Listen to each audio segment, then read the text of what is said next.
Shalom para todos. Otra vez estamos aquí reunidos a través de la internet para aprender un tema en el día de hoy que yo tengo muchas expectativas con él y como siempre, bueno, siempre es mi oración día y noche que el Padre ponga en sus corazones su palabra, la ponga en nuestros corazones y nos revele a nosotros la verdad y sobre todo que no nos deje desviar ni a derecha ni a izquierda.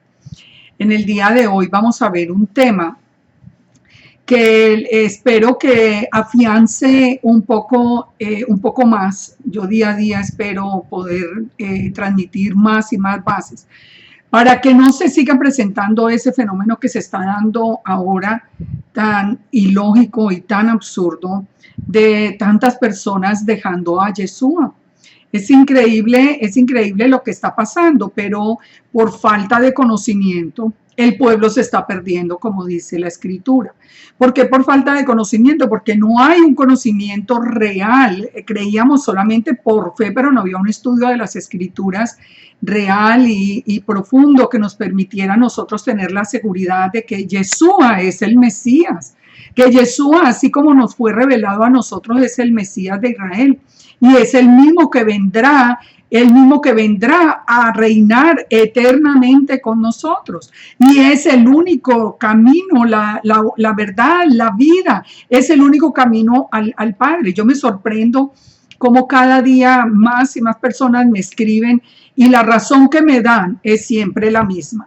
La razón que me dan es que no, es que estamos hablando con un, entre comillas, ortodoxo por internet. Uno, entre comillas, un ortodoxo que no tiene nunca nombre, un nombre inventado, no da la cara, no es un ortodoxo, no es un judío ortodoxo verdadero, porque sabemos que el judío ortodoxo verdadero no va a enseñar la Torá a los gentiles, para nada. Para nada, olvídense que el que sale diciéndoles que es judío y ortodoxo y está discutiendo con ustedes y poniéndoles allí cantidades de dudas, no es verdadero. Pero ¿qué está sucediendo? Que le dan toda la confianza y ponen toda su fe en el hecho de que por ser judío va a saber acerca del Mesías, desconociendo el plan del Eterno. Yo espero que con el tema de hoy que va a tocar mucho inclusive con la tradición judía, porque yo quiero que ustedes se den cuenta que mucho de lo que el judaísmo alega hoy en día no es lo mismo que está en los escritos rabínicos. Si ustedes hablan con una persona que pretenda, por lo menos, ser judía hoy, porque yo ya les digo que la mayoría yo no les creo. Hay una cantidad de antimisioneros que son ex cristianos que ya dejaron a Yeshua y ahora vestidos de judíos están haciendo el papel triste de desviar a las ovejas. Pero la mayoría lo único que vienen y preguntan, ¿a dónde está el Mesías victorioso? ¿Dónde está la paz de la tierra? O sea, ellos, como si eso fuera lo que el judaísmo enseñara. El judaísmo, claro que lo enseña porque la palabra también, pero además de todo esto, nosotros tenemos que empezar a encontrar en fuentes rabínicas precisamente la confirmación de que nosotros estamos en lo cierto. Y eso es algo de lo que les quiero transmitir hoy. En los escritos rabínicos encontramos muchas definiciones del Mesías que para nosotros son perfectamente claras y que encajan perfectamente en la figura de Yeshua de Nazaret. Por ejemplo, sí es muy común encontrar en los escritos rabínicos todo lo concerniente al Mesías Ben Joseph y al Mesías Ben David. ¿Por qué hacen la comparación entre los dos Mesías? Es muy interesante, aunque muchos lo ponen condicional, como hemos visto, pero en la mayoría dicen que el Mesías Ben Joseph tiene un paralelo con Joseph, el hijo de Jacob, que fue vendido a los gentiles, rechazado por los hermanos, exaltado desde la prisión, y al final todos están postrándose delante de él, inclusive incluyendo los hermanos, y al final incluyendo hasta el universo entero. Es decir, cuando en el judaísmo rabínico se hace la diferencia entre el Mesías ben Joseph y el Mesías ben David, nosotros sabemos bien claro, sin problemas, sin hacer ningún esfuerzo, que están hablando de Yeshua en su primera venida y Yeshua en la segunda venida. Entonces nosotros no tenemos por qué atemorizarnos, nosotros tenemos es que estudiar las escrituras y estudiar también por lo menos las referencias de algunas fuentes rabínicas, porque yo nunca aliento el estudio de estas fuentes, pero de todas maneras algunas que nos dan a nosotros mayor seguridad. Por ejemplo, yo no sé si ustedes han escuchado que existe uno de los libros apócrifos que se llama el libro cuarto de Esdras. Y en el capítulo 7 del 23 al 30, hablando el Eterno, se refiere al Mesías como mi hijo el Mesías en ese libro. Y es un libro que no tiene nada de cristiano, nada de católico, nadie lo conoce, inclusive no es conocido, pero de todas maneras en el mundo judío sí es muy conocido y ha sido muy estudiado. ¿Qué dice? Dice algo como esto: porque mi hijo el Mesías será revelado con los que están con él, y los que queden se alegrarán en 400 años. Después de estos años verán mi hijo Mesías morir. Y nos dicen que el pensamiento de que el Mesías muera no es judío, pero está en los mismos libros apócrifos. Y morir del Mesías y los hombres tener vida. Eso es exactamente lo que vino a hacer Yeshua. Dice, y el mundo se tornará en el antiguo silencio de 7 días, al igual que los anteriores juicios, por lo que ningún hombre permanecerá. Es una parte de este libro, pero son apartes de literatura judía, que es muy interesante, porque lo único que nos confirma es que nosotros tuvimos la revelación correcta. En Yoma 39b, en el Talmud, por ejemplo, nosotros hemos visto, y ya lo hemos visto en algunos, pero solo hago un resumen así rápido para que ustedes se den cuenta. Los rabinos enseñan los fenómenos que pasaron más o menos en el año 30, 40 años antes de la destrucción del templo. Nosotros, ¿qué sabemos que sucedió en ese tiempo? Pues la muerte de Yeshua. Eso no es una coincidencia. Ellos lo dicen, ellos no nombran a Yeshua lógicamente, pero hablan de 40 años antes de la destrucción del templo. Sabemos, por ejemplo, que lo que se llama en Yoma la lengua de oro, que no se volvió a convertir en blanca, la cinta que se amarraba en Yom Kippur al macho cabrío, que nunca más se volvió blanca, y el mismo Talmud enseña que el Eterno nunca más aceptó el sacrificio de Yom Kippur que se hacía para expiar el pecado del pueblo durante esos 40 años hasta la destrucción del templo. También se dice en el libro de Yoma, también se habla de que la lámpara de la menorá, la lámpara occidental llamada la Nerja Maharabí, o la lámpara del Eterno, se negaba a dar luz a pesar de los esfuerzos que realizaban los sacerdotes. Ellos cada noche durante 40 años hicieron todos los esfuerzos para que esa lámpara diera luz, y la lámpara se apagaba por sí misma.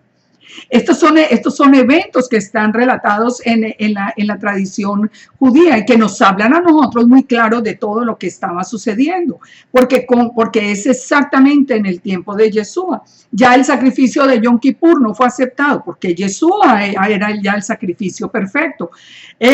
Por ejemplo, en Shabbat 15a dice que 40 años antes de la destrucción de Jerusalén, el Sanedrín fue desterrado de la cámara que ocupaban en el templo al suroeste del altar de los holocaustos, y fueron llevados fuera del campamento a una estación de comercio.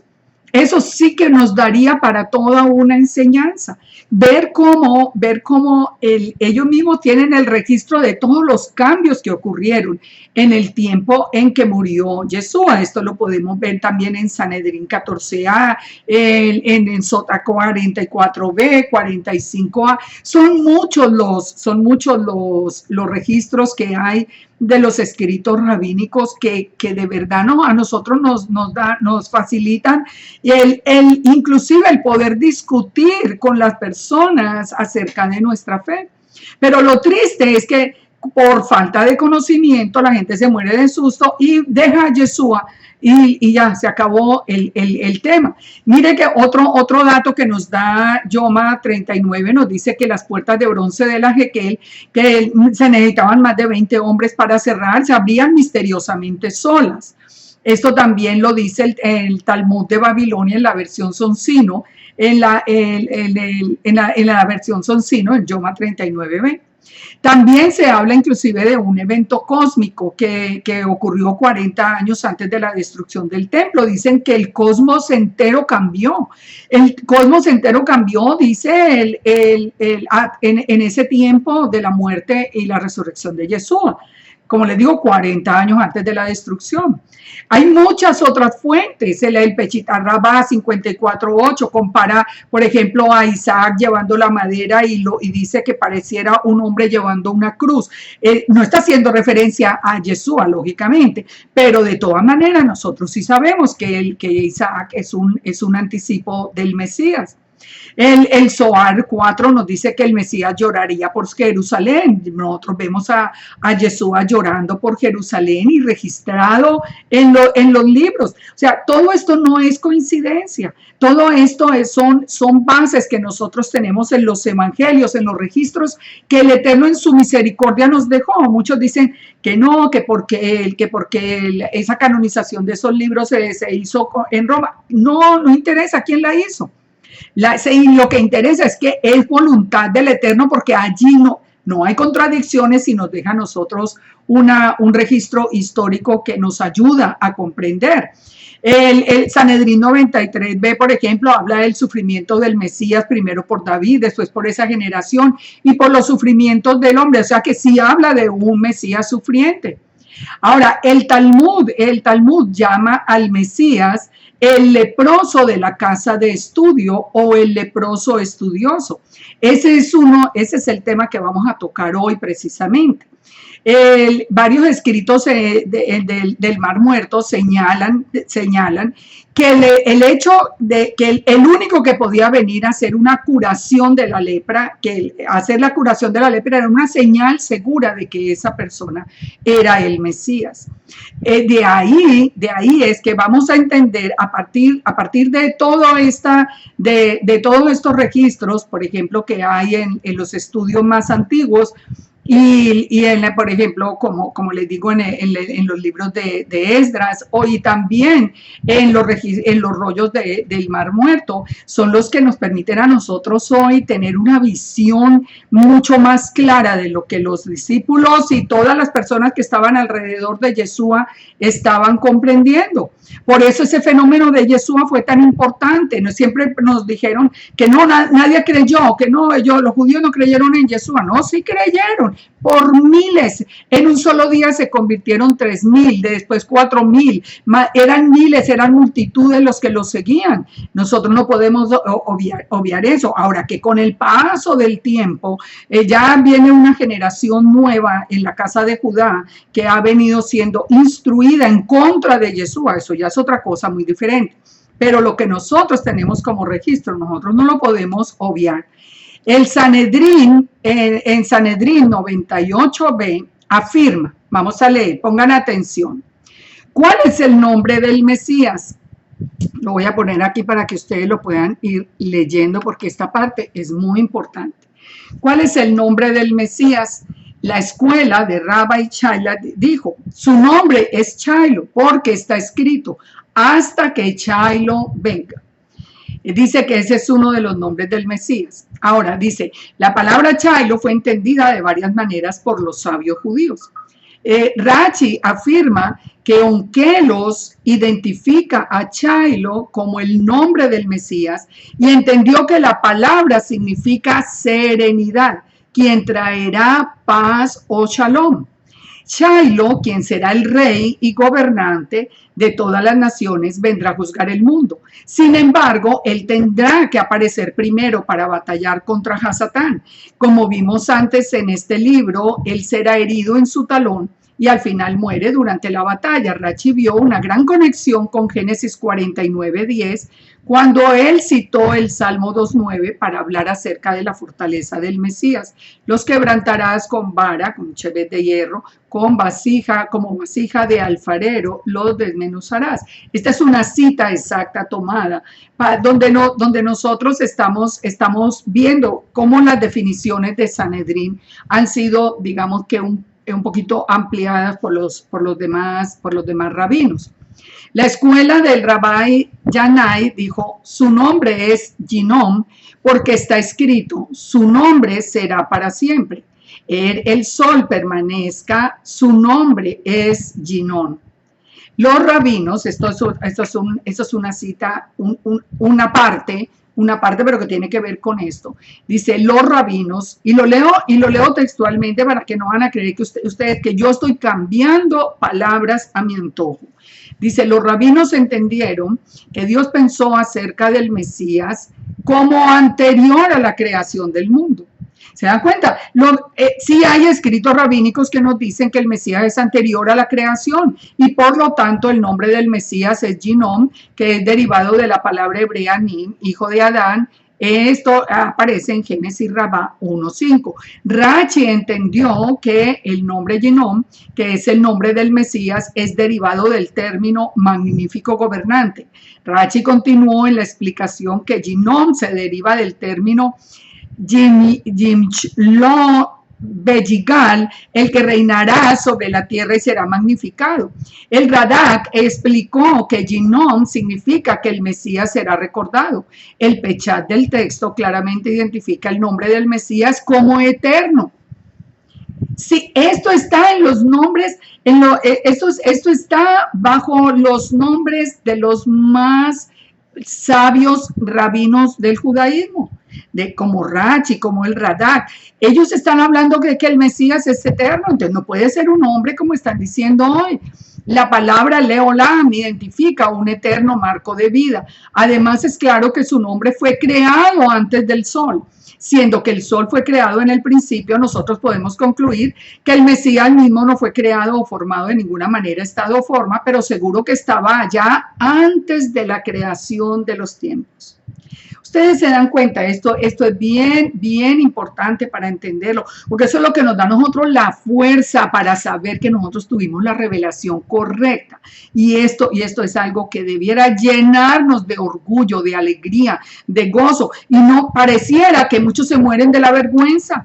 La escuela de Rabbi Hanina sostiene, su nombre es Hanina o gracia, como está escrito, porque yo no te daré Hanina. Otros dicen, estoy leyendo textualmente el texto de Sanedrín, porque está escrito, otros dicen, su nombre es Menahem, el hijo de Ezequías, porque está escrito, porque Menahem, el que consuela, que aliviaría mi alma, está lejos. Ahora, los rabinos dijeron, su nombre, esto es un nombre con el que se le conoce bastante en el judaísmo, su nombre es el leproso estudioso o el leproso de la casa de estudio, porque está escrito, sin duda llevó él nuestras penas, sufrió nuestros dolores y sin embargo lo estimamos a él como leproso, herido de Dios y afligido. Esto está en Sanedrín 98b. ¿Por qué lo llamaron el leproso estudioso? Porque ellos mismos piensan que él llevó nuestras penas, nuestros dolores y lo tuvieron, lo despreciaron por verlo como un leproso. Esto es lo que vamos a estudiar hoy y ustedes van a ver y espero yo que al final ustedes tengan un mensaje tan hermoso como el que yo he tenido nomás preparando el estudio. Es muy significativo que los sabios del Talmud no solamente identifican a Chailo como el Mesías, pero también lo identifican como el leproso de la palabra aramea Ibra o en hebreo Nega, quien sufriría y después moriría por el pecado de Israel. Así que el Mesías muriendo por el pecado de Israel no se preocupen, es un concepto judío. A nosotros cada que hablamos de eso nos dicen, ay, cristianos, ¿cómo es? Grecorromanos, ay, todo el mundo de cosas que me tienen tan cansada. De verdad que es una tristeza ver lo que está pasando.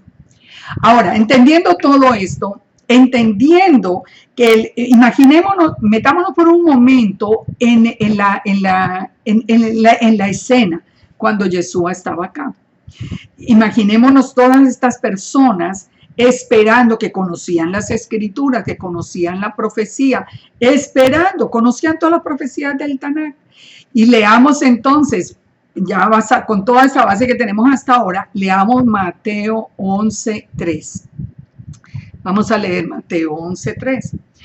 Dice, vinieron unos discípulos de Juan para preguntarle, ¿eres tú aquel que había de venir o esperaremos otro? Recuerden, Juan está en la cárcel y él envía dos discípulos. ¿Por qué dos? Porque son dos testigos. Los envía para preguntarle a Yeshua, ¿eres tú el que había de venir o esperaremos otro? En otras palabras, ¿tú eres el Mesías o no? Al final no eres el Mesías. No sabemos cuál fue la razón que tuvo Juan, pero pues es fácil pensar que si Juan estaba en la cárcel y él veía como que ya lo iban a matar y aquí como que nada pasó, él pensaría, pero un momentico, aquí no, ¿por qué no está pasando nada? Tal vez él no entendía por qué debía morir. En fin, lo importante es la respuesta de Yeshua.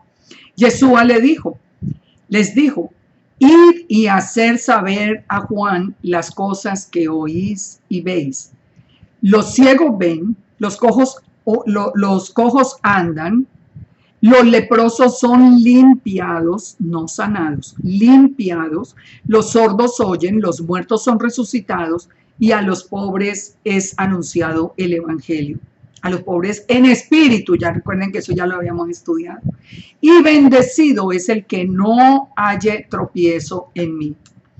En Lucas 7:22, es más o menos la misma cita. Respondiendo Yeshua les dijo, hacer saber a Juan lo que habéis visto y oído. Los ciegos ven, los cojos andan, los leprosos son limpiados. Bueno, es la misma cita. Ahora, ¿de dónde viene esta declaración? Dice, vaya, díganle lo que ustedes están viendo y oyendo, que era lo que ellos acababan de ver. El texto nos dice que había sanado, que esa declaración venía después de haber sanado el siervo del centurión, después de haber resucitado el hijo único de la viuda.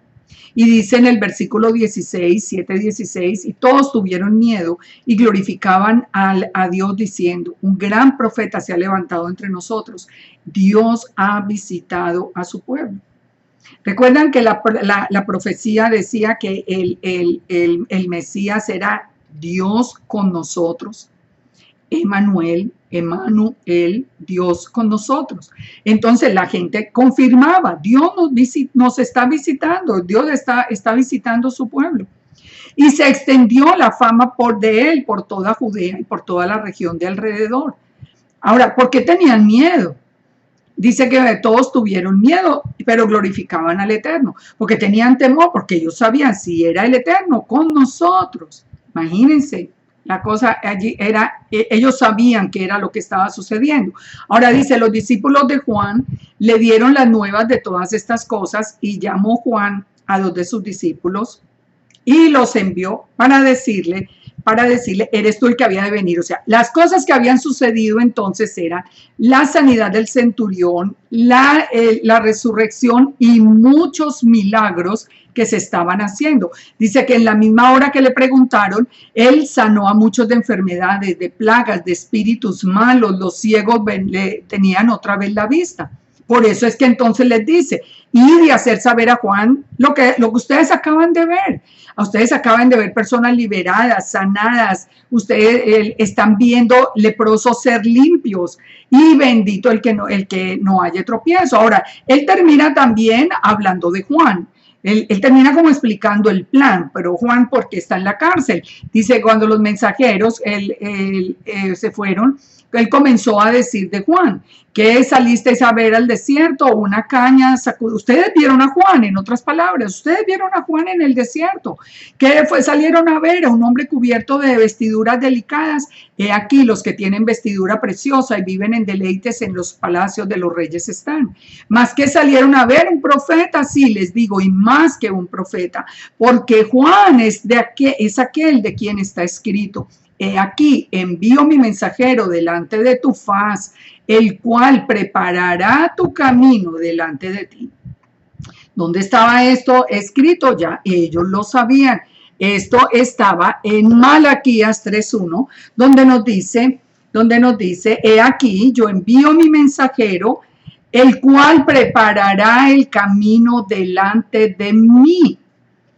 ¿Quién está hablando? Está hablando el Eterno. Dice que él envía el mensajero delante de él. Pongámosle atención a todas estas palabras, porque estas palabras no están ahí por casualidad. Si el Eterno, el Eterno dice, he aquí, yo envío mi mensajero, el que preparará el camino delante de mí. El que está diciendo Yeshua que es el mensajero es Juan el Bautista. Y muchos están diciendo hoy que Yeshua es el mensajero. No, Yeshua no es el mensajero. Dice, yo envío el mensajero delante de mí. Dice, y vendrá súbitamente a su templo el Señor a quien vosotros buscáis. Vendrá súbitamente al templo el Señor a quien vosotros buscáis. El ángel del pacto. ¿Qué es lo que nos está hablando? Mire, es que si uno se pone a descomponer cada palabra, eso es lo que nosotros tenemos que hacer. Parar, pensar. Por eso yo siempre que escribo termino diciendo piensen, porque de verdad que a nosotros ya nos enseñaron a no pensar. Entonces, primero está diciendo el Eterno, yo envío el mensajero el que preparará camino delante de mí. Dice que vendrá súbitamente el Señor a quien vosotros buscáis. ¿A quién es el Señor a quien vosotros buscáis? Y el ángel de Yahweh, que es la imagen visible de Elohim, a quien deseáis vosotros. Aquí viene, ha dicho Yahweh de los ejércitos. Bueno, sigamos. En Isaías 35, estas palabras que acaba de decir Yeshua para los discípulos de Juan, nosotros encontramos la profecía que anunciaba este hecho. Dice, se alegrará en el desierto y la soledad, el yermo se gozará y florecerá como la rosa, florecerá profusamente, aunque aquí nos está hablando también del tiempo final. Pero nos dice, decid, fortalecer las manos cansadas, afirmad las rodillas endebles, decid a los de corazón apocado, esforzados, no temáis. He aquí que vuestro Dios viene con retribución, con pago. Dice, Dios mismo vendrá y os salvará. Miren, me he tomado el trabajo de leer esto en las versiones en hebreo, en todas las versiones que ustedes quieran. Así dice. Dios, Elohim mismo vendrá. Utiliza la palabra Elohim. No dice en hebreo Yud Kei Vav Hei, no. Dice Elohim mismo vendrá y os salvará. A ustedes, ¿qué les dice estas palabras? He aquí que vuestro Dios viene con retribución y con pago. No dice, yo le voy a mandar el mensajero. No, él dice, Dios mismo viene con retribución y con pago. Dios mismo vendrá y los salvará. Entonces los ojos de los ciegos serán abiertos, los oídos de los sordos se abrirán, el cojo saltará como un ciervo, cantará la lengua del mudo, porque aguas serán cavadas en el desierto y torrentes en la soledad. Esto era lo que se estaba cumpliendo en el tiempo de Yeshua. Ahora, entonces vamos a entrar, como Yeshua, una de las cosas que él nombró allí para los discípulos de Juan, era que una de las señales de que él era el Mesías, porque eran las señales las que le estaba mandando a Juan, él una de las señales que le da es acerca de la limpieza de los leprosos. Los leprosos son limpiados. Díganle a Juan que los leprosos son limpiados. Vamos a mirar el tema de la lepra. Vamos a entrar en ese tema. Y es muy interesante porque ese tema lo estamos tocando actualmente en las Parashá.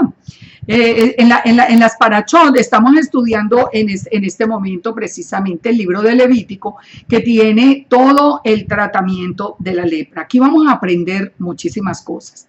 Es interesante estudiar de los antiguos textos rabínicos para nosotros aprender conceptos muy diferentes a los que nosotros teníamos.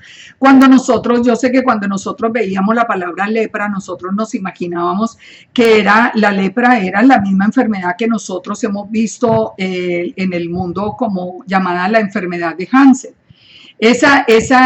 Nosotros nos imaginamos que esa era el tipo de lepra, lo que fue traducido como lepra. Pero aquí nosotros tenemos que aprender algo muy importante.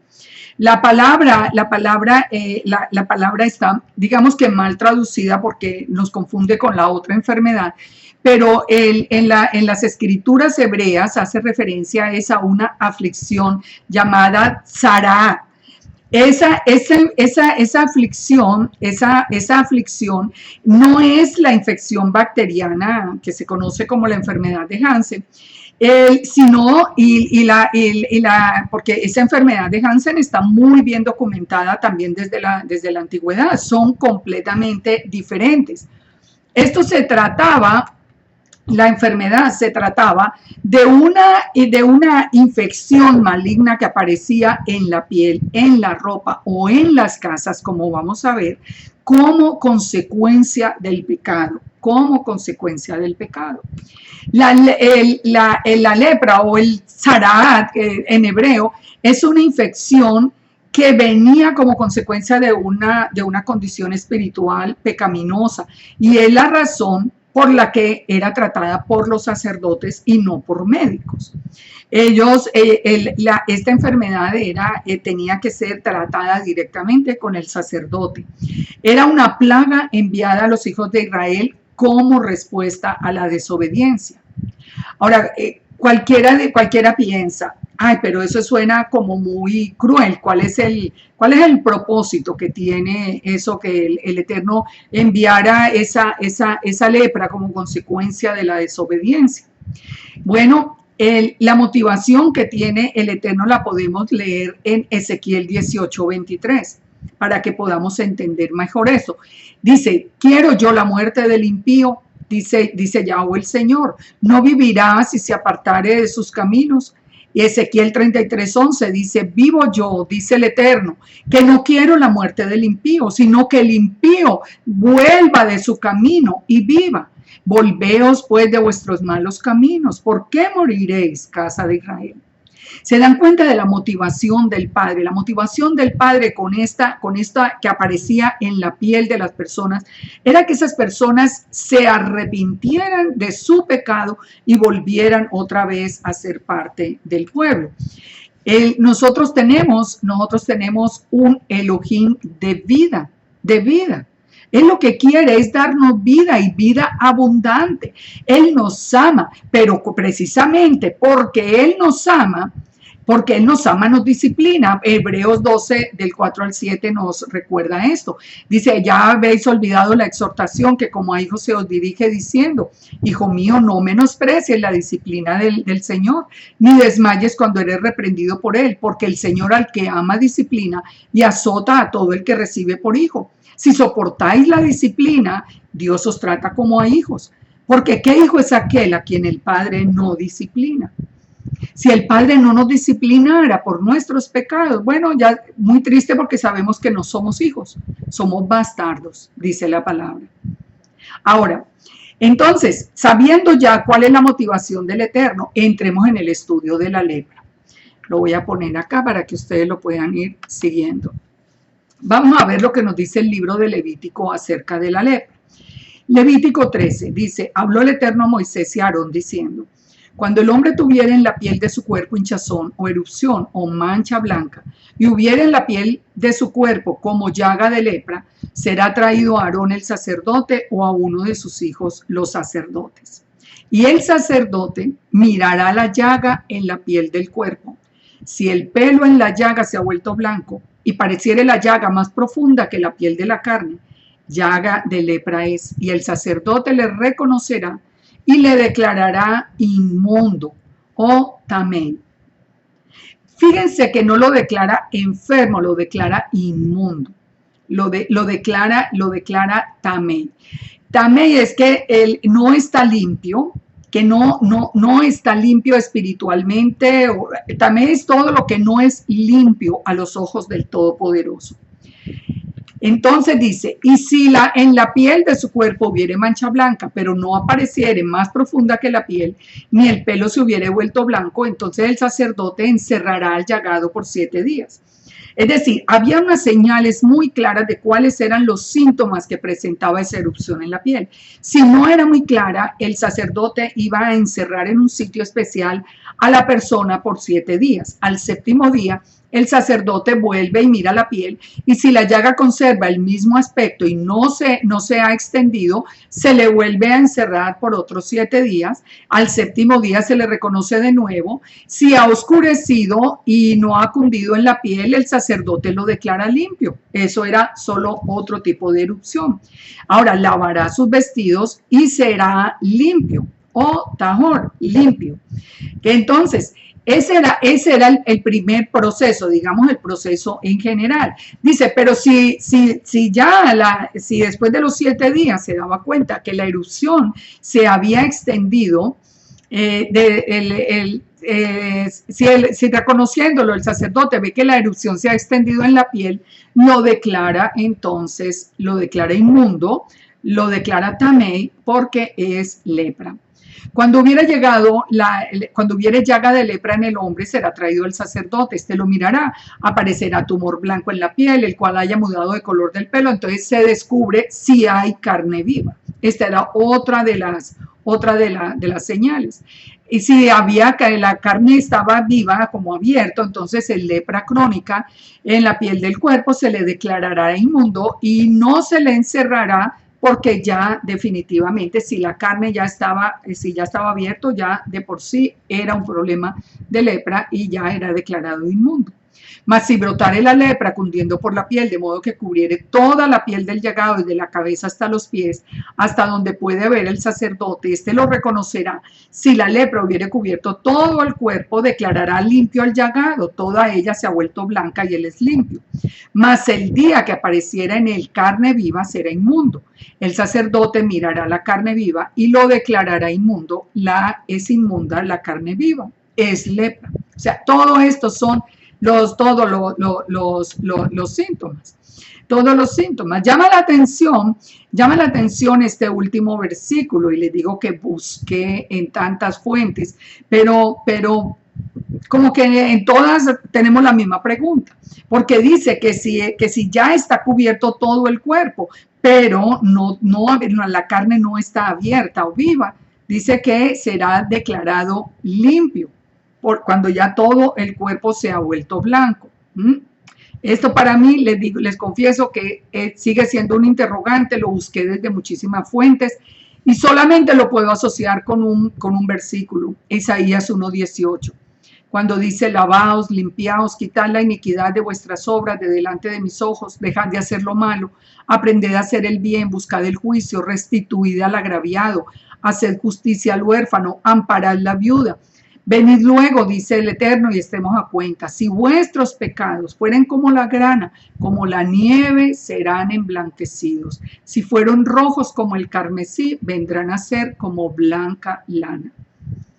Es algo así como que es el ejemplo que está poniendo el Eterno de alguien que viene cubierto de pecado, pero que al estar a cuenta con el Todopoderoso, dice, ese rojo carmesí vendrá a ser como blanca lana. Ahora sigue diciendo Levítico 13:16, mas cuando la carne viva cambiare y se volviere blanca, vendrá el sacerdote mirará, y si la llaga se hubiera vuelto blanca, el sacerdote declarará limpio al que tenía la llaga y será limpio. Cuando la piel de la carne hubiere divieso, esa palabra supuestamente en español, que yo no tenía ni idea que era un divieso, es la palabra en hebreo Chehim, que es una mancha inflamada o una inflamación o una erupción. Entonces, si en la piel de la carne hubiera una inflamación y se sana, y en el lugar de esa inflamación hubiera una hinchazón, una mancha blanca rojiza, será mostrado al sacerdote. El sacerdote mirará. Si está más profunda que la piel, como que va comiendo. Una de las características que tiene la lepra es que precisamente va como comiendo el cuerpo. Y dice, pareciera estar más profunda que la piel, el pelo se hubiera vuelto blanco, el sacerdote lo declarará inmundo.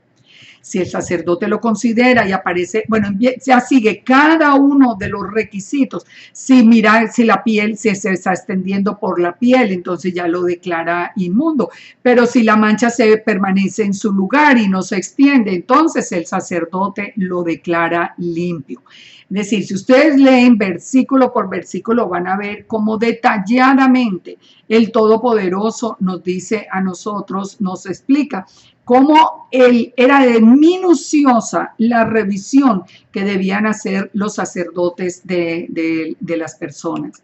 Ahora, si el sacerdote ya tiene una persona encerrada por 7 días para ver los cambios, a los 7 días lo reconoce, lo declara inmundo o lo declara limpio de acuerdo a lo que vaya ocurriendo con la piel.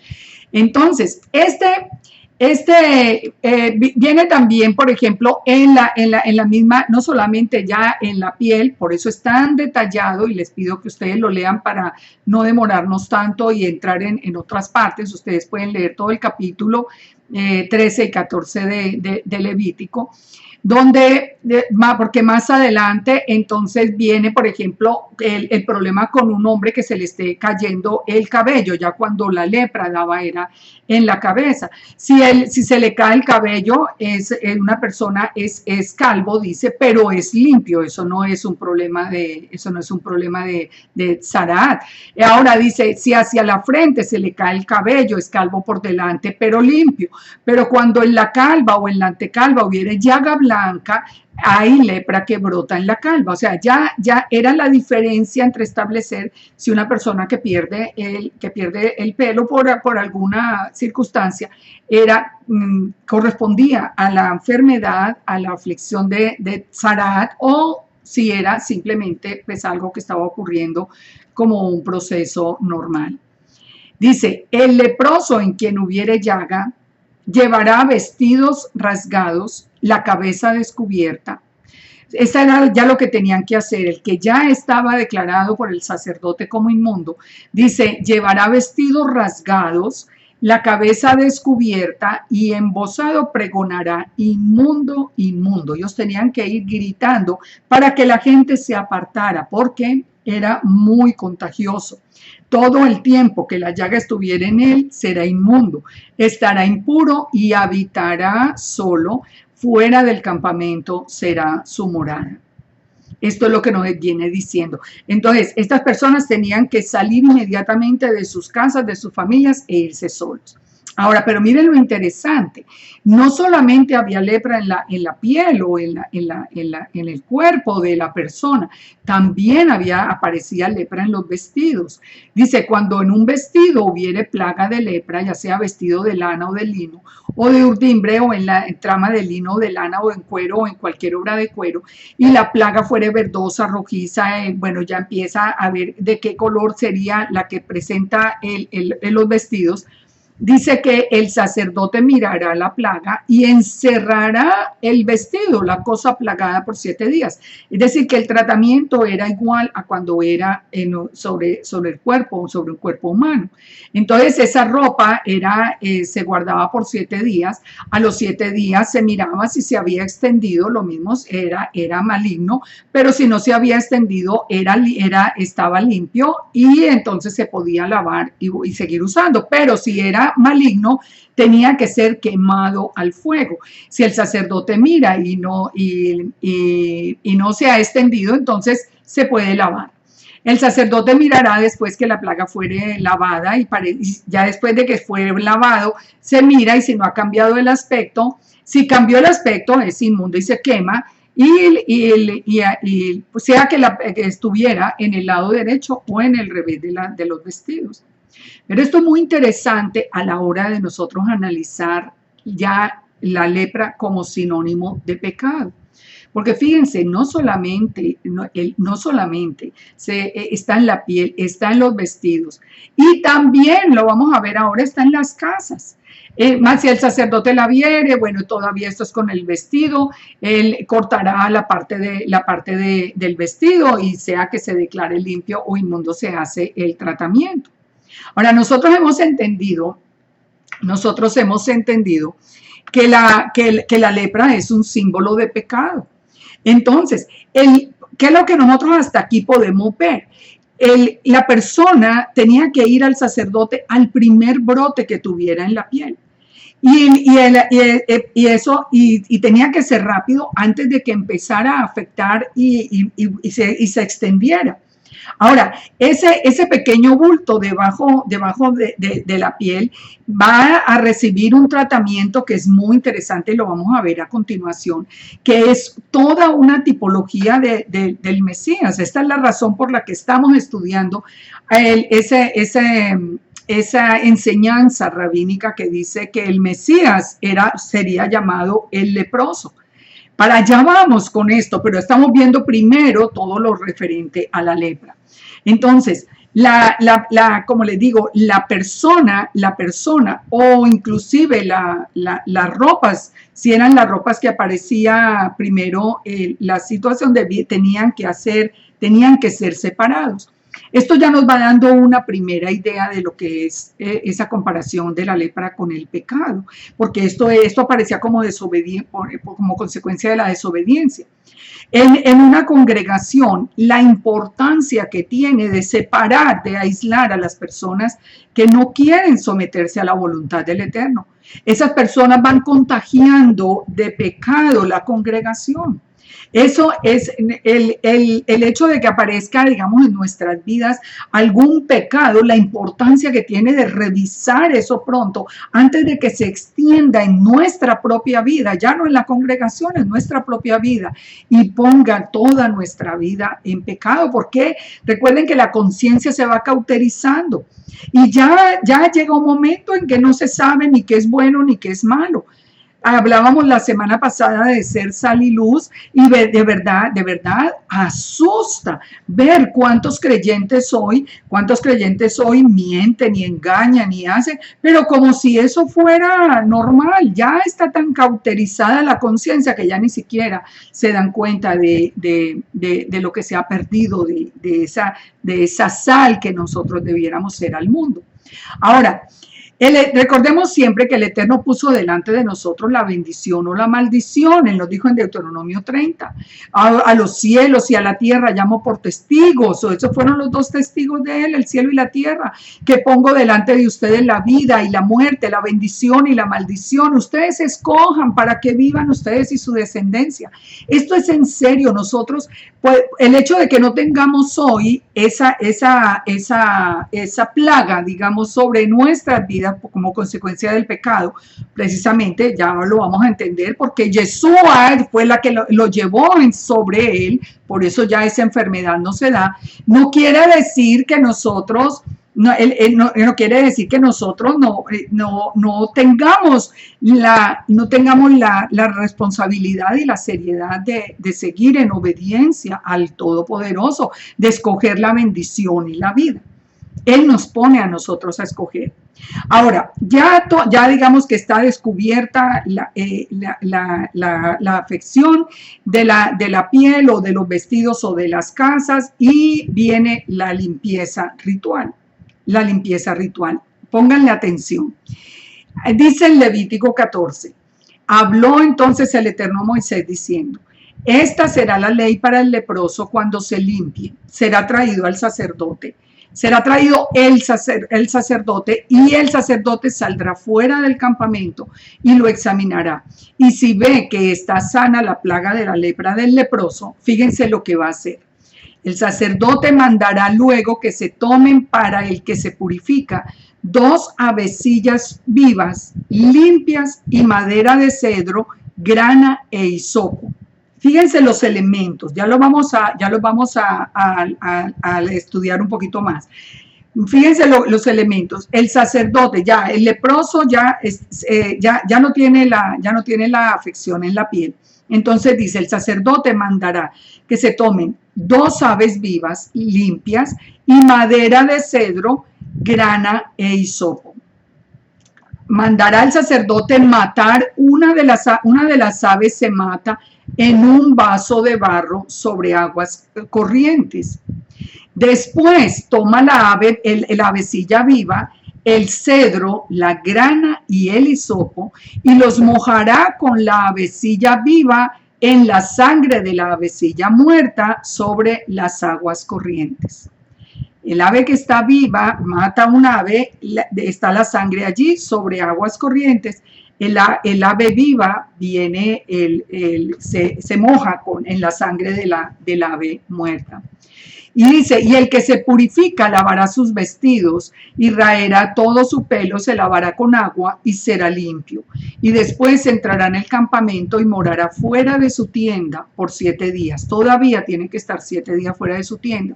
El 7º día raerá todo el pelo de su cabeza, su barba, las cejas de los ojos y su pelo, y lavará sus vestidos y lavará su cuerpo en agua y será limpio. O sea, todo este proceso tenía que hacerse. ¿Saben una cosa que encontré muy interesante? Por lo menos hasta donde lo pude encontrar, porque encontré en varias fuentes, dicen que no existen en los escritos rabínicos, en lo que se tiene de todos estos tiempos, registros de que se hubiera hecho todo este ritual. Pareciera más bien que este ritual se dio como un anticipo del Mesías, porque nosotros lo podemos ver. O puede ser que no lo registraron, que no quedó el registro, pero de todas maneras es muy interesante. Ahora, examinemos los elementos de este ritual. Hay 2 avecillas, hay madera de cedro, hay grana y hay hisopo. El cedro, de acuerdo a los rabinos, el cedro fue escogido, ellos interpretan que el cedro fue escogido por ser un árbol alto y derecho que simboliza arrogancia. Y el hisopo era construido con ramas de orégano y tomillo y era conocido por sus propiedades medicinales y antisépticos. Y era considerado como todo lo contrario, como algo humilde. El otro elemento es la grana. La grana era madera teñida con un pigmento rojo extraído de pequeños insectos, que eran como también un símbolo como de humildad. Las 2 avecillas, una que muere en el ritual y la otra que vuela, representan el precio del pecado, que es muerte. O sea, el pecado es muerte. Ahora, así lo ha visto la tradición judía. Y nosotros lo entendemos de la misma manera. Pero el significado mesiánico todavía es más interesante. Las 2 aves, una que se mata en un vaso de barro y sobre aguas corrientes. La otra ave se coloca con el hisopo, el cedro, la grana y se moja en la sangre de la primera. Ese simbolismo de que nos habla de la muerte, del entierro y de la resurrección de Yeshua. Porque la madera de cedro, ¿de qué nos habla? Donde murió Yeshua. En Juan 19, 17, en Hechos 5, nos dice que él fue crucificado en un madero de cedro.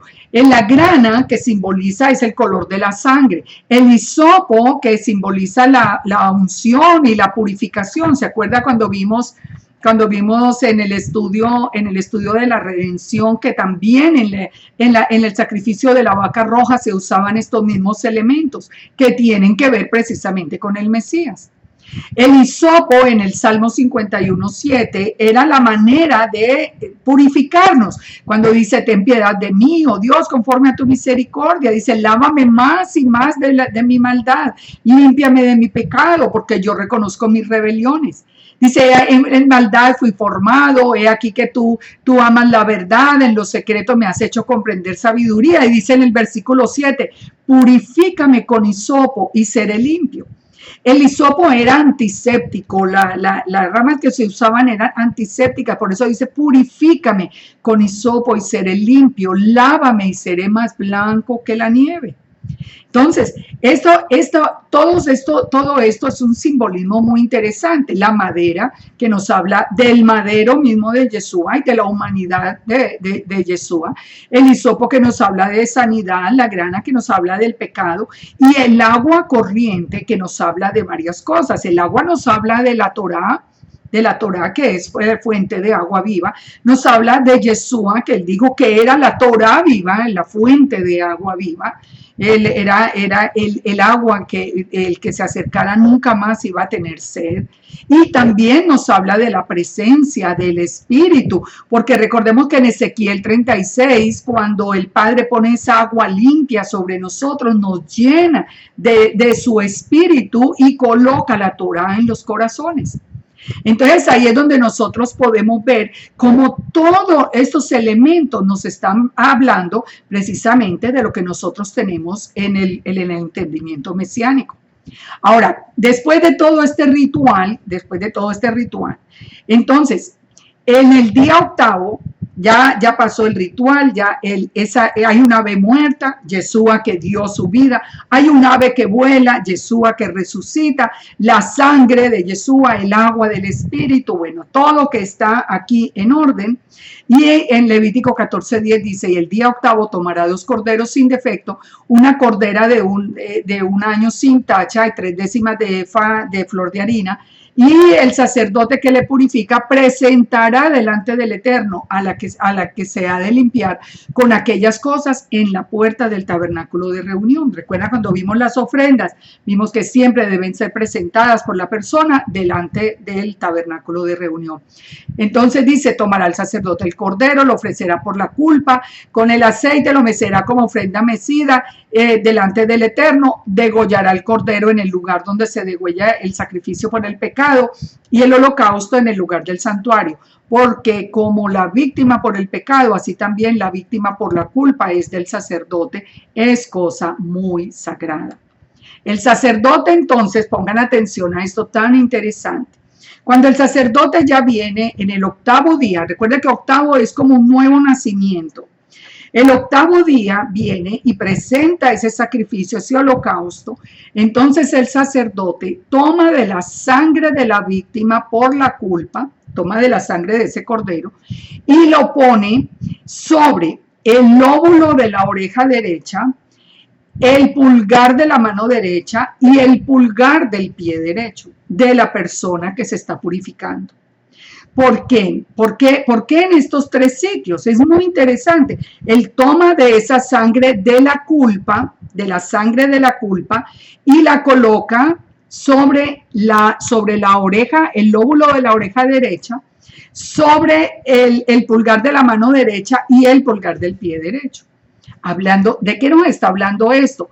El pecado, ¿cómo viene a nosotros el pecado? El pecado viene por cosas que escuchamos, viene por cosas que nosotros tomamos o buscamos y también por cosas a donde nos dirigen los pies, que nos dirigen hacia el mal. Es como si pusiera la sangre sobre 3 canales por donde viene el pecado a nuestras vidas. Asimismo, el sacerdote tomará el log de aceite y lo echará sobre la palma de su mano izquierda. Pongan atención, primero puso la sangre del cordero y ahora va a poner aceite. El aceite que tiene en su mano izquierda esparcirá del aceite con su dedo 7 veces delante del Eterno. Y de lo que quedare del aceite, o sea, 7 veces delante del Eterno, él va a echar el aceite, y lo que quede del aceite que tiene en la mano, pondrá el sacerdote otra vez sobre el lóbulo de la oreja derecha, sobre el pulgar de la mano derecha y sobre el pulgar del pie derecho. Primero sangre y después aceite. No es así como el Mesías quita de nosotros el pecado. Él primero lo pagó con su sangre y después pone el aceite de la unción del Espíritu Santo, del Ruach HaKodesh. Fíjense y verá que no hay palabra que no tenga significado. Dice, y lo que quedare del aceite lo pondrá, por último, después de ponerlo en esos 3 sitios, lo que quede del aceite lo pondrá sobre la cabeza del que se purifica. Lo pondrá sobre la cabeza del que se purifica. Entonces ofrecerá luego el sacerdote el sacrificio por el pecado y hará expiación por el que se ha de purificar de su inmundicia, y luego degollará el holocausto. Así hará subir el sacerdote el holocausto y la ofrenda sobre el altar. Así hará el sacerdote expiación por él, por la persona, y será limpio. Mas ahora, si fuera pobre, si la persona no tiene para ir a comprar un cordero, también lo vimos cuando vimos las ofrendas, vimos que el Eterno, no hay una excusa de pobreza para nosotros no ofrendar al Eterno, porque el Eterno estableció los diferentes sacrificios de acuerdo a los recursos económicos del pueblo. Si tenía para comprar los corderos, entonces tenía que ofrecer los corderos. Pero si era más pobre, dice, y no tiene para tanto, tomará un cordero para ser ofrecido como ofrenda mecida y reconciliarse. Pero si todavía es más pobre, 2 tórtolas o 2 palominos, según pueda, uno para expiación y el otro para el holocausto. Se dan cuenta, siempre, no hay una excusa, no, yo no tengo plata para darle al Eterno, yo no tengo con qué ofrendarle al Eterno. No, a la medida de las posibilidades, todo lo tenemos que hacer. Nadie se presenta delante del Eterno con las manos vacías. Dice, y en el 8º día de su purificación traerá las cosas al sacerdote a la puerta de reunión, según sea el cordero, según sean las tórtolas o según lo que pueda dar. Pero de todas maneras, el ritual es el mismo. El ritual es el mismo. En el lóbulo de la oreja derecha, en la mano derecha, en el pulgar de la mano derecha y en el pulgar del pie derecho. Esta es la ley para el que hubiere tenido plaga de lepra y no tuviere más para su purificación. Resumamos entonces todo este proceso, porque este proceso lo tenemos que entender bien. Las aguas corrientes o vivas, Jesús afirmó ser el agua viva. El hombre sanado debía ser rociado con agua y con sangre y sus ropas deberían ser lavadas. Las ropas lavadas y el hombre lavado también y rociado es un símbolo del nuevo creyente. Como en Hechos 2:38 nos dice Pedro, dice, arrepentíos y bautícese cada uno en el nombre de Yeshua para perdón de los pecados y recibirán el don del Espíritu Santo, ese último toque con aceite. En Efesios 4:22 dice, en cuanto a la manera pasada de vivir, despójense del viejo hombre que está viciado conforme a deseos engañosos y renuévense en el espíritu de vuestra mente y vístanse del hombre nuevo. Por eso las personas tenían que cambiar sus vestidos, tenían que lavar sus vestidos y tenían que aparecer completamente nuevos, creados según Dios en la justicia y en la santidad de la verdad, nos dice después Pablo. Los corderos necesarios para la expiación de que nos hablan, de Yeshua, el ave muerta, la muerte de Yeshua, el que levanta el vuelo, la resurrección de Yeshua, los vasos de barro, nuestro cuerpo, dice 2 Corintios 4:7 y Génesis 2:7. El Padre nos hizo como a nosotros como vasos de barro, la sangre que debía ser colocada, el proceso de arrepentimiento y, como les digo, los canales por donde entra el pecado a nuestras vidas. Ahora, este ritual tenía algo muy interesante cuando lo que se afectaba de lepra era la casa. Fíjense que a las casas les daba lepra, les daba como una especie de moho, digamos.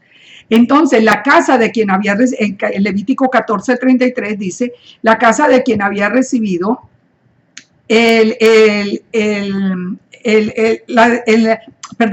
entonces el sacerdote entrará y la examinará la casa. Si se ha extendido la plaga en la casa, en lepra maligna en la casa es inmunda. Derribará por lo tanto la casa, sus piedras, sus maderos y toda la mezcla de la casa y sacarán todo fuera de la ciudad al lugar inmundo.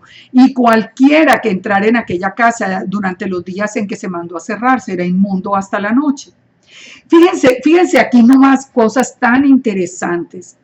Fíjense esto. Si la casa estaba contaminada con esa lepra, que era pecado con pecado, esa casa tenía que ser derribada piedra por piedra, tenía que ser destruida completamente y toda esa destrucción, digamos, todo esto lo que quedó de la casa tenía que ser llevado afuera de la ciudad a un lugar inmundo. Pensemos en esto.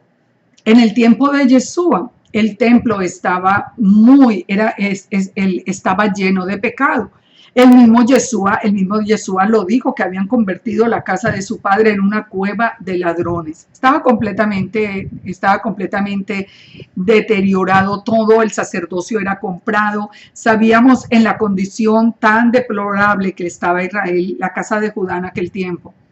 Ahora, fíjense esto, de acuerdo a las palabras mismas de Yeshua, él dijo que no quedaría piedra sobre piedra del templo. ¿Qué era lo que nos estaba diciendo? Que ese templo estaba aplicando las leyes de Levítico 14.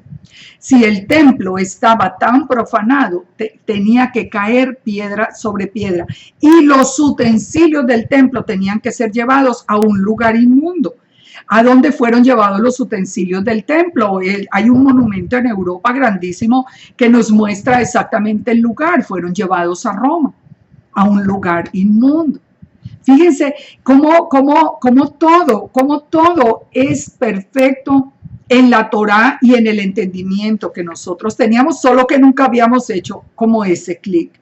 ¿Por qué el templo fue destruido hasta que no quedara piedra sobre piedra y no quedara nada de los utensilios del templo, fueran llevados a un sitio inmundo? Ahora, entonces ya hemos visto todas las leyes que había para el tratamiento, las leyes que había primero para la detección, para detectar la lepra, después para curarla y la purificación. Ahora vamos a ver muy rápidamente algunos pasajes muy importantes relacionados con la lepra para entender o con esta infección de Tzarat, para entender cómo es consecuencia del pecado. En Éxodo 4 encontramos una referencia que es muy interesante. Entonces dice Éxodo 4:1, Moisés respondió diciendo, he aquí que ellos no me creerán ni oirán mi voz, porque dirán, no te ha aparecido el Eterno. Y Yahweh le dijo, ¿qué es lo que tienes en la mano? Y le dijo, una vara. Y le dijo, échanla a la tierra. Se hizo una culebra y Moisés huía de ella. O sea, él está hablando de irse a presentar al faraón, pero con el temor de que no le crean. Entonces dice el Eterno a Moisés, extiende tu mano, tómala por la cola. Él extendió la mano, la tomó, se volvió vara en la mano. Por esto creerán que te ha aparecido el Eterno, el Dios de tus padres, el Dios de Abraham, Dios de Isaac y Dios de Jacob. Es decir, él le está mostrando las evidencias de que él sí apareció, pero la evidencia mayor que le muestra a Moisés es ¿cuál? Le dice, mete la mano en tu seno. Él metió la mano en el seno y cuando la sacó, la mano estaba leprosa como nieve. Le dijo, vuelve a meter la mano en tu seno, la metió en el seno y al sacarla, otra vez se había vuelto la carne. Si aconteciera que no te creyeren ni obedecieren a la voz de la primera señal, creerán a la postrera. Pero ¿qué era lo que le estaba diciendo el Eterno? Le estaba diciendo, mire, la prueba, el único que pone el Tzarat, la lepra, o la quita, soy yo, es el Eterno. Por eso le dice, esa es una de las pruebas que vas a llevar. Mire que sí tienes pruebas de haber estado en mi presencia. En Números 12, 1 al 10, nos dice que el lashon hara o el hablar mal de otras personas hace que venga como consecuencia la lepra. Esto sucedió con María y Aarón, que hablaron contra Moisés. ¿Recuerdan cuando hablaron contra Moisés acerca de la mujer cusita? Esto está en Números 12 del 1 al 10. Entonces dice, ellos hablaron contra Moisés y dijeron, solamente por Moisés habla el Eterno, no ha hablado también por nosotros. El Eterno lo oyó, y lo oyó el Eterno, dice, cara a cara hablaré con él y claramente, y no por figuras, y verá la apariencia del Eterno. ¿Por qué no tuvisteis temor de hablar contra mi siervo Moisés? Entonces la ira del Eterno se encendió y se fue, y la nube se apartó del tabernáculo, y he aquí que María estaba leprosa. La lepra vino como consecuencia de hablar en contra de quien el Eterno ha puesto en un lugar especial. Mire, yo sé que nosotros hemos sido manipulados muchas veces con esto, en especial yo lo vi muchas veces cuando los pastores no estaban haciendo algo correcto, siempre nos salían con este texto. Yo ya le tenía mucho temor, pero de todas maneras, es es mejor la prudencia y callarnos que hablar de más. Nosotros no sabemos quién de verdad ha sido llamado. Mire, nosotros tenemos que ser prudentes, nosotros tenemos que callar frente a muchas cosas, porque sabemos que una de las consecuencias, esto es un pecado que viene con este tipo de manifestación. Allá aquí Moisés intercede y María solamente es sacada por 7 días de la congregación y ya vuelve completamente sana.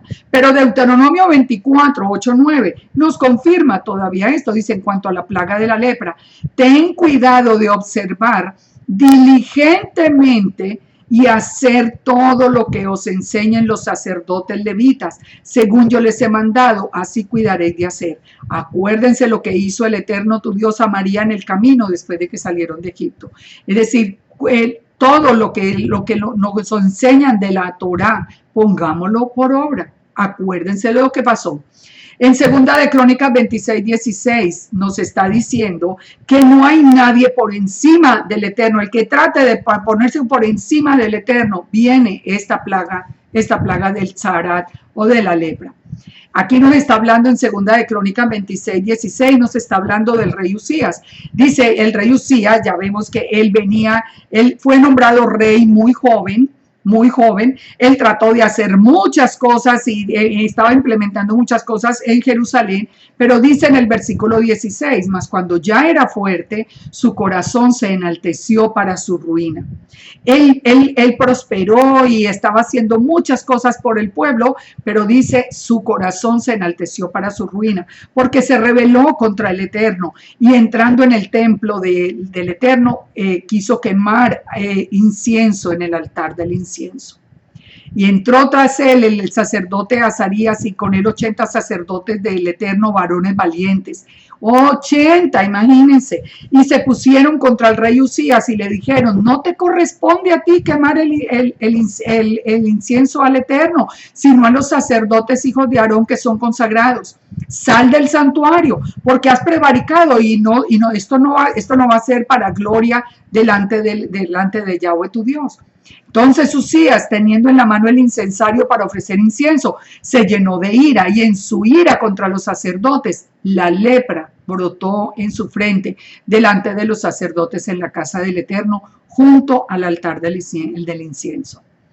El Padre dio una labor para cada uno y nosotros tenemos que respetar la voluntad del Padre. Nosotros la tenemos que respetar. Es que así es la voluntad del Eterno. En el caso, por ejemplo, de las mujeres, que yo con mucha frecuencia converso con personas, con mujeres especialmente, que hoy por la influencia de la sociedad dicen, pero yo porque me tengo que someter a un esposo, yo porque tengo que tener un hombre a cargo de la congregación, yo porque tengo que hacer esto, porque así lo dispuso el Eterno. Así lo dispuso el Eterno. El Eterno puso al hombre como cabeza, a nosotros como ayuda idónea. Y así es como nos bendice el Padre. Yo estoy enseñando acá, yo estoy bajo la autoridad de un rabino. Yo no soy aquí una piedra suelta que viene y dice lo que quiere. Siempre he estado bajo la autoridad de alguien, bajo el cuidado, digamos, de un hombre. Siempre. Y es algo que yo cuido de tener cerca personas que en un momento dado a mí me digan, esto no está bien, aquello no fue.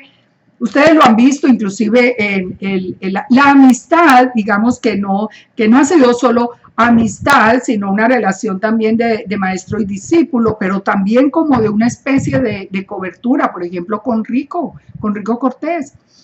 Para mí es una persona que sirve como de cobertura, digamos, una especie de cobertura, porque yo entiendo. Yo ya no tengo, eso es lo que está establecido por el Todopoderoso. Aquí el rey quiso pasarse la orden de los sacerdotes. Eso fue un pecado de Tzarat. En Segunda de Reyes 5:1 encontramos otro pasaje muy interesante, que es la sanidad de Naamán. La sanidad de Naamán sí que nos enseña cosas, pongan atención. Dice Naamán, general del ejército del rey de Siria, o sea, Naamán era un gentil, era varón grande delante de su señor y lo tenía en alta estima porque por medio de él había dado el Eterno salvación a Siria. Este era hombre valeroso en extremo, pero estaba leproso. Estoy leyendo Segunda de Reyes 5:1.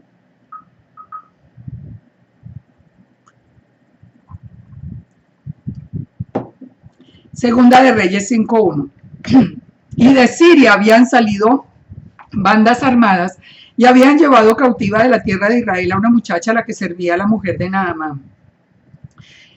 Esta le dijo a su señora: si rogase mi señor al profeta que está en Samaria, él lo sanaría de su lepra. Fíjense esto. Entrando Naamán a su señor, le relató diciendo: así ha dicho la muchacha que es de la tierra de Israel. Y le dijo el rey de Siria: anda, ve y yo enviaré cartas al rey de Israel. Salió pues llevando consigo 10 talentos de plata, 6,000 piezas de oro y 10 mudas de vestido. Pongan atención a los detalles, hoy que ya los entendemos. Este es un gentil que está en pecado, que él está con la lepra, con la infección del Sahara. Él está en pecado, pero sabe que en la única parte donde lo pueden curar es en Israel. Entonces se viene con 10 talentos de plata. La plata, ¿de qué nos habla? De redención. ¿Por qué 10 talentos? Y él es gentil. Estamos hablando de las 10 tribus de Israel. Estamos hablando de la casa de Israel, de las 10 tribus que se fueron al mundo pagano, que perdieron su identidad israelita y que simplemente ellos ya no sabían de su origen. Es interesante que él aquí entonces él le dice que lleve los 10 talentos de plata. Es como una figura profética del regreso de las 10 tribus del norte. 6,000 piezas de oro.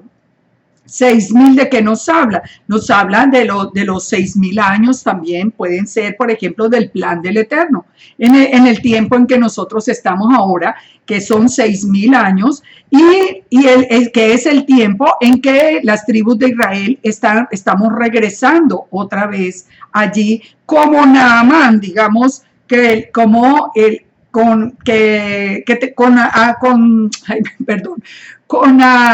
dice que él tenía alta estima con su Señor, porque por medio de él el Eterno había dado salvación a Siria. O sea, él tenía algún contacto ya con el Eterno.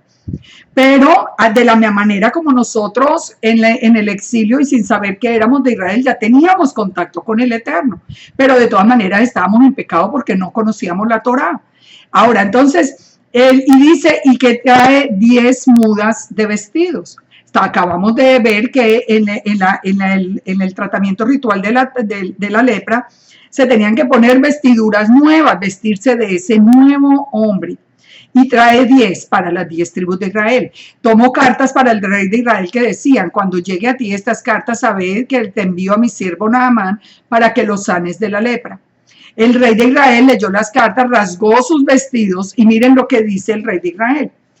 Pero ¿acaso soy yo el Eterno soy Elohim para que mate y dé vida y para que éste me envíe a mí un hombre de lepra y lo sane? Consideren ahora que él está buscando esa ocasión contra mí. Él pensó que era que lo traía para contagiarlo de la lepra.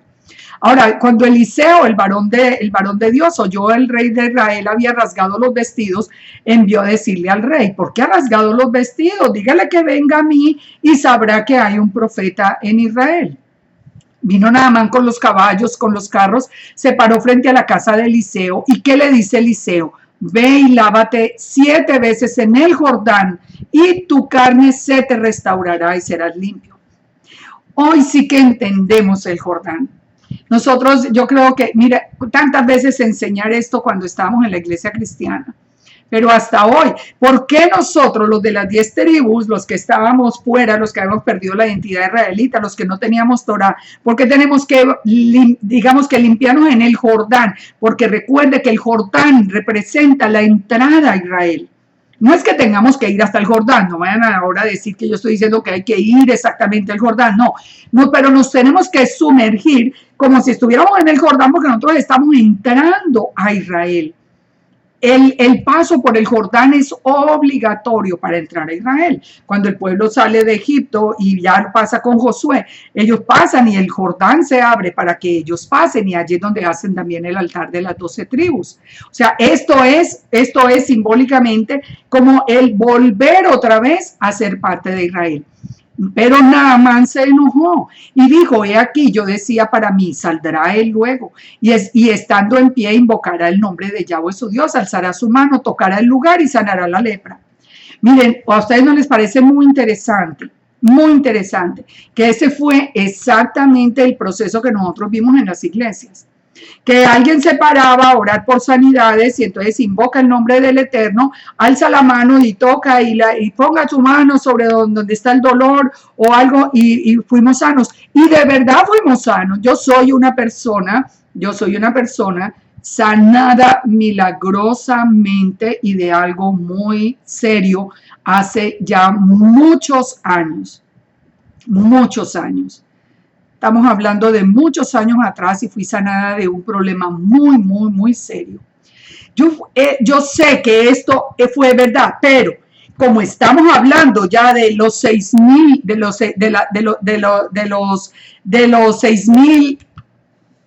6,000 piezas de oro, o sea, del final de los tiempos, ahora esa sanidad completa, porque nosotros en ese tiempo fuimos sanados de dolencias, pero no fuimos sanados espiritualmente porque no conocíamos la Torah. Ahora es cuando nosotros tenemos que venir a sumergirnos de verdad en el Jordán para nosotros poder volver a ser parte de ese pueblo de Israel que no entendíamos. Así Naamán entonces quería que se hiciera a la manera como él había visto antes.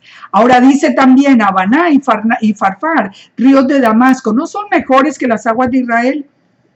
¿Cuántos hoy todavía no entienden por qué estamos volviendo a Israel? Y piensan, pero no es mejor en Roma, no es mejor nosotros acá en las iglesias cristianas. Dice, pero sus criados se le acercaron y le hablaron diciendo, Padre, si el profeta te manda una cosa, ¿no lo harías? ¿Cuánto más diciéndote, lávate y serás limpio? Es decir, obedezca lo que dice la palabra, que es lo que nosotros estamos haciendo ahora, obedeciendo la palabra. Entonces descendió, se zambulló en el Jordán conforme a la palabra del varón de Dios y la carne se volvió como la carne de un niño y quedó limpio. Se dan cuenta, nosotros ahora es que entendemos que nosotros tenemos que obedecer la palabra, guardar el Shabbat, guardar las fiestas, guardar todo, tal como lo dice el Padre, y sumergirnos de verdad para comenzar ese proceso. Ahora ya dice que ellos se pusieron en pie, ellos ya viene toda la historia, ellos le dicen al profeta que acepte algún tipo de recompensa, que acepte algún tipo de recompensa, pero de todas maneras, el profeta no lo acepta. Más adelante, Jesse, el criado de Eliseo, el varón, dijo entre sí, mi señor estorbó a este sirio Naamán, no tomó nada de lo que le ofreció, yo voy a ir detrás de él y le voy a decir que me dé eso. Ya, ¿cuál fue? El vino le mintió, ustedes pueden leer el texto completo, y cuál fue la conclusión de todo esto. La lepra de Naamán, se te pegará a ti, a tu descendencia para siempre, y salió delante de él leproso como la nieve. ¿Por qué pasó esto cuando ya Eliseo lo confronta? Porque él se había ido a mentir y a robar algo que no le pertenecía. Otra vez la consecuencia del pecado. Pero es muy interesante esta historia de Naamán, exactamente pensando en nuestro regreso. Ahora, muy parecido a lo que encontramos en Lucas 4:17. En Lucas 4:17 dice, le dio el libro del profeta Isaías, habiendo abierto el libro, hay un lugar donde estaba escrito, el Espíritu del Señor está sobre mí porque me ungió a dar buenas nuevas, a sanar a los quebrantados de corazón, a pregonar libertad a los cautivos, vista a los ciegos, a dar libertad a los oprimidos, a predicar el año agradable del Señor. Y enrollando el libro, se sentó y los ojos de todos estaban fijos delante de él. Estamos hablando de Yeshua en ese día que él se declaró que era el Mesías y que dijo que el Eterno estaba delante de ellos.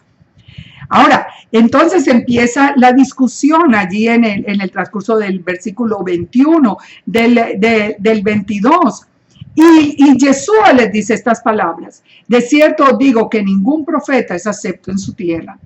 En verdad os digo que muchas viudas había en Israel en los días de Elías, cuando el cielo fue cerrado y hubo gran hambre en la tierra, pero a ninguna de ellas fue enviado Elías, sino a una mujer en Sarepta de Sidón.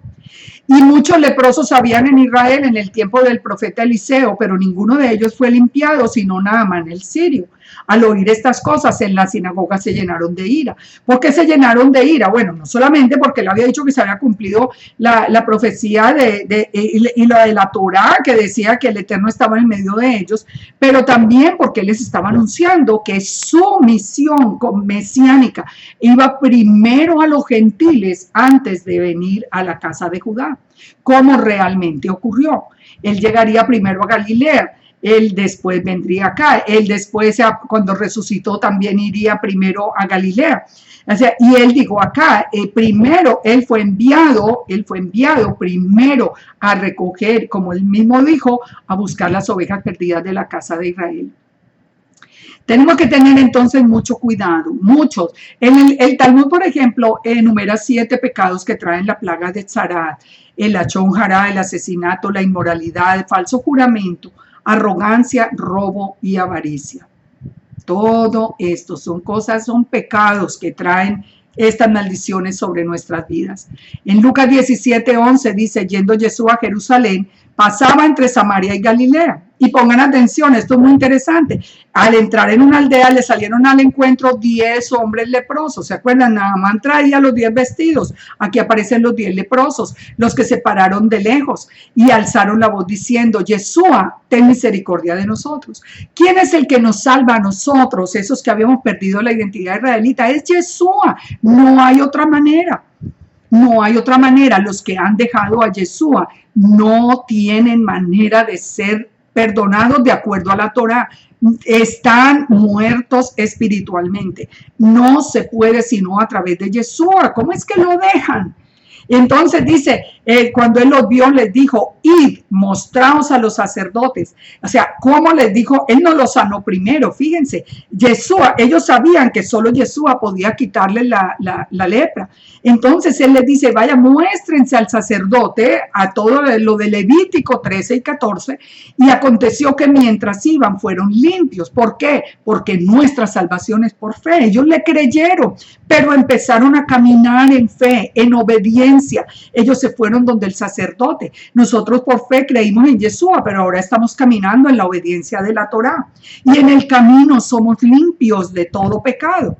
Entonces uno de ellos, viendo que había sido sanado, volvió glorificando a Dios a gran voz, se postró en tierra y dándole gracias, y era un samaritano. Yeshua dijo: ¿no eran 10 los que fueron limpiados? ¿Dónde están los otros 9? ¿Qué nos habla esto?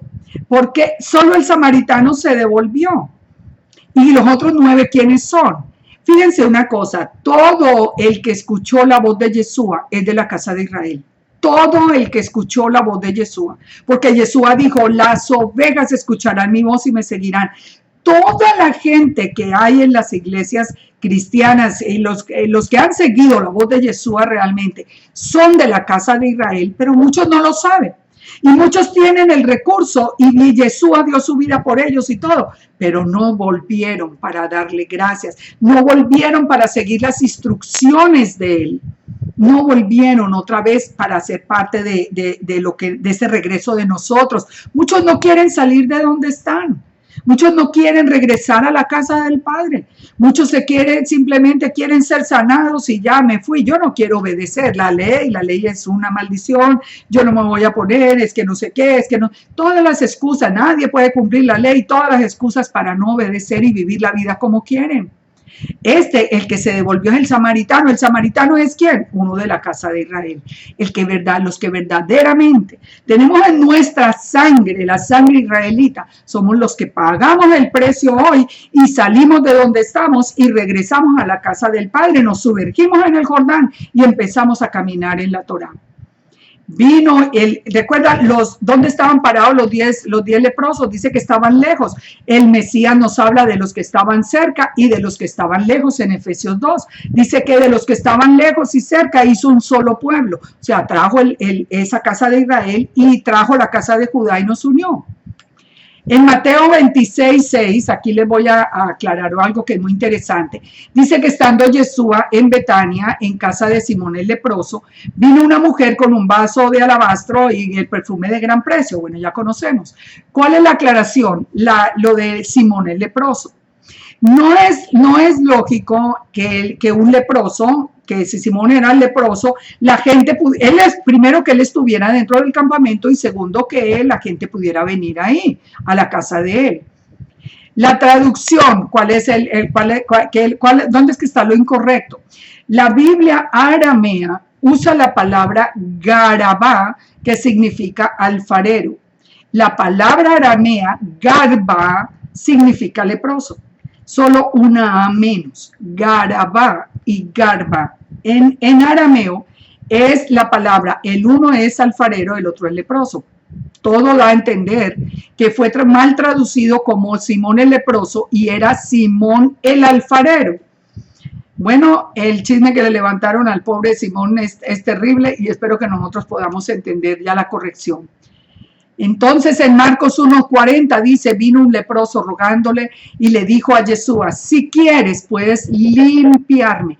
Fíjense que los leprosos entendían que no era sanidad, que era limpieza.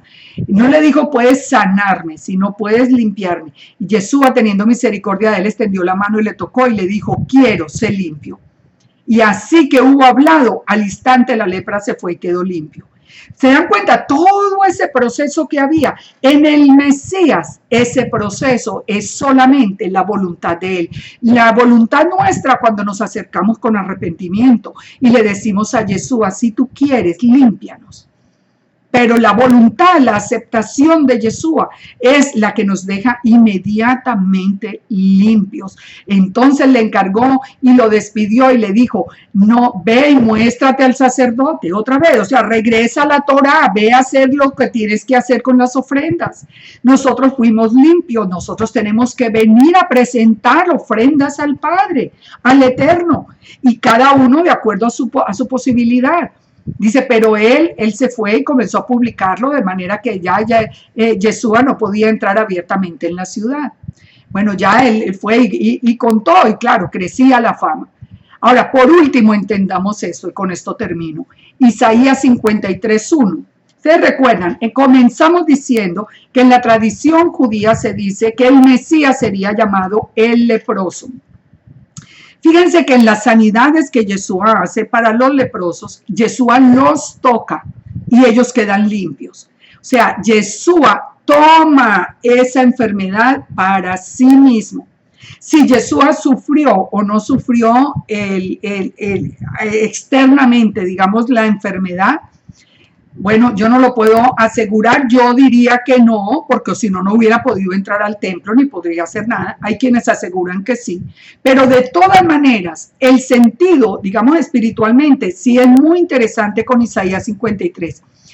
Subirá cual renuevo delante de él como raíz de tierra seca, no hay en él parecer, no hay hermosura ni parecer, le veremos sin atractivo. O sea, lo veían como alguien, como si fuera como un enfermo. Dice, despreciado, desechado entre los hombres. Por eso es que muchos dicen, sí, va a ser un leproso. De ahí de donde viene la concepción judía. Varones de dolores, experimentado en quebranto, escondimos de él el rostro, fue menospreciado y no lo estimamos. Ahora el verso 4. Ciertamente llevó él nuestras enfermedades. Él no dice que sanó las enfermedades. Dice que él las cargó sobre sí, sufrió nuestros dolores y nosotros le tuvimos por azotado, por herido de Dios y abatido. Mas él herido fue por nuestras rebeliones, molido por nuestros pecados. El castigo de nuestra paz fue sobre él y por su llaga fuimos nosotros curados. De aquí es de donde el judaísmo dice, él sufrió la lepra. Ahora nosotros por lo menos sabemos que Él en su amor, Él dio la vida, dio su sangre por nosotros, para recogernos de nuevo a toda la casa de Israel, limpiarnos de ese pecado y mandarnos a que nos presentemos ahora sí delante de Israel, delante de la Torá, al lado de nuestros hermanos judíos, para venir nosotros completamente restaurados y ahora en obediencia. Porque Él llevó el pecado sobre nosotros. Dice que Yahweh cargó en Él el pecado de todos nosotros. Él se hizo enfermedad por nuestras enfermedades. Él se hizo leproso por nuestra lepra. Entonces, Él sí es el Mesías. Él sí es el Mesías. Si el judaísmo dice que el Mesías llevaría nuestras enfermedades, Yeshua las llevó. Yeshua murió por nosotros. Él es el Mesías. Ahora, ¿cómo podemos probar, por ejemplo, que el que llevó todo, el Yeshua llevó todo ese pecado en la cruz? Sabemos del ritual de las aguas amargas, bueno, todo lo que ya hemos aprendido, Él toma y como tiene todo ese pecado encima, Él muere, pero Él resucita otra vez, ya en su gloria. Él por eso ya ni lo reconoce. Él resucita ya otra vez en su gloria, sin esa carga de enfermedad que tenía por nosotros. ¿Dónde lo podemos probar? En Zacarías 3. Zacarías 3, cuando está haciendo la visión profética del sumo sacerdote, Yehoshua, que sería el nombre largo, digamos, para Yeshua, dice, habló el ángel y mandó a los que estaban delante de él diciendo, quitadle esas vestiduras viles. O sea, él ya se presentó con las vestiduras viles, cargado con nuestro pecado, pero ya viene después el ángel y dice, y le he quitado de ti el pecado y te he hecho vestir con ropas de gala. Y le dijo, pongan mitra limpia sobre su cabeza. ¿Quién es el que tiene la mitra sobre la cabeza? El sumo sacerdote. Aquí Yeshua está pasando de ser el que lleva el pecado a ser el sumo sacerdote en el orden de Melquisedec. Y pusieron una mitra limpia sobre su cabeza y le vistieron las ropas. Y el ángel de Yahweh estaba en pie. ¿Quién es el ángel de Yahweh? Yeshua. Entonces, el ángel de Yahweh termina diciendo, si anduvieres en mis caminos y guardares mi ordenanza, también tú gobernarás mi casa, también guardarás mis atrios, y entre estos que aquí están, te daré lugar. Te daré lugar. Yo espero que todo esto no solamente nos confirme que Yeshua es el Mesías, que ese Yeshua leproso, el leproso escolar o el leproso estudioso del que habla el Talmud, es Yeshua sin duda alguna. Él cargó con nuestra lepra, con nuestro pecado. Él nos limpió. Él es el que nos ha dado toda esta posibilidad, esa puerta. Él es la puerta, y nosotros entramos por Él para ser salvos. Y salvos significa estar bajo la cobertura del Todopoderoso que guarda a Israel, volver a ser parte de Israel. Él es el que nos da la instrucción de volver a la Torá. Él es el que nos ha traído, como trajo a Naamán, como trajo todas estas figuras proféticas. Yo espero que toda esta información abra en ustedes todo un panorama precioso del plan que el Eterno tiene con nuestras vidas. Que el Todopoderoso siga llevándonos cada día más arrepentimiento, a hacer techuvá, a volver a nuestro pueblo Israel, a ser una parte digna, verdadera sal y luz en medio de este mundo que está tan oscuro. Que el Eterno nos bendiga, nos guarde, nos guíe, que no nos suelte de su mano y que no nos desviemos ni a derecha ni a izquierda de su palabra. Shalom, shalom para todos.